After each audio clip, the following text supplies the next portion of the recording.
Dun, dun, dun, dun, dun, dun, dun, dun, dun, dun, dun, dun, dun, dun, dun, dun, dun, dun, dun, dun. Anyone want to go for a swim? So The Shallows, Blake Lively versus a shark. That's all there is to it. Okay, there's a little more. So Blake Lively is going surfing at this one surfing spot that means a lot to her family. She's going through some family trouble, so she's trying to clear her head. She's going through some waves, meets some cool dudes. Then all of a sudden, giant shark comes. She's stranded about 200 feet from shore on this little like rock. And this shark is just circling her little rock, waiting for her to slip up, because when that happens, mealtime. Now, I was so excited for The Shallows because I love a good shark movie. We don't really get any good shark movies anymore. We get Sharknado. That's all we got. And was The Shallows good?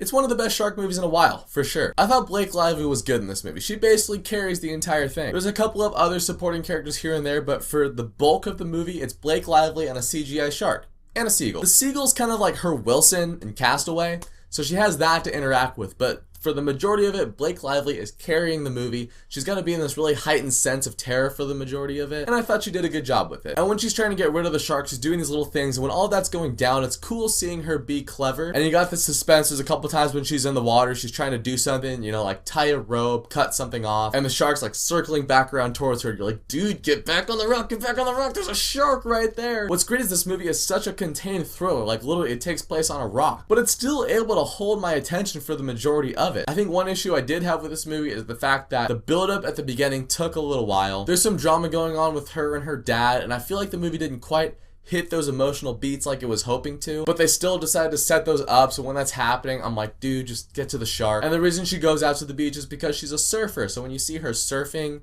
it ultimately feels like a GoPro commercial, like, you know, a lot of pop music and weird GoPro shots. There's some other guys surfing with her, and one of them has a GoPro strapped to a helmet. And so the beginning kind of slugged on for a while, but once she gets on the rock, once she's battling the shark, then it picked up a lot more. And as far as things I didn't like in this movie, the pacing did have some issues like I was talking about earlier. The movie's only 90 minutes long, so it's pretty short. But even then, I feel like that beginning could have been condensed down a little bit, or maybe they could have just spent a little more time on building up those relationships with her family. And because those beats didn't really land with some of the family moments, I feel like those could have been cut out and made the movie even shorter.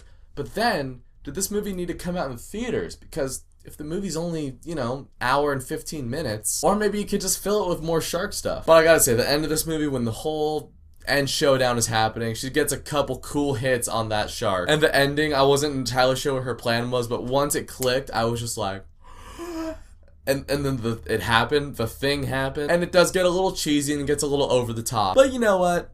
I was fine with it. It's not a big deal. This movie isn't really one that I would go back and rewatch. It's perfectly fine. If you catch it on cable, check it out. It's not offensively bad or anything. It's a total popcorn flick. The problem is that when you're in a summer that includes Captain America and X-Men and Ghostbusters, it's easy for these mediocre smaller movies to get kind of lost in the shuffle. And The Shallows did do pretty well in the box office, so hey, people like to see shark movies, and that's awesome. But I was expecting a little bit more out of The Shallows than what I got. That being said, I still did have fun with the movie. This review's kind of all over the place. The movie's not as good as I wanted it to be, but I walked out of it having had a good time. Thank you so much for watching this video. If you guys liked it, you can click subscribe, check out some of my other stuff, and I'll catch you guys next time.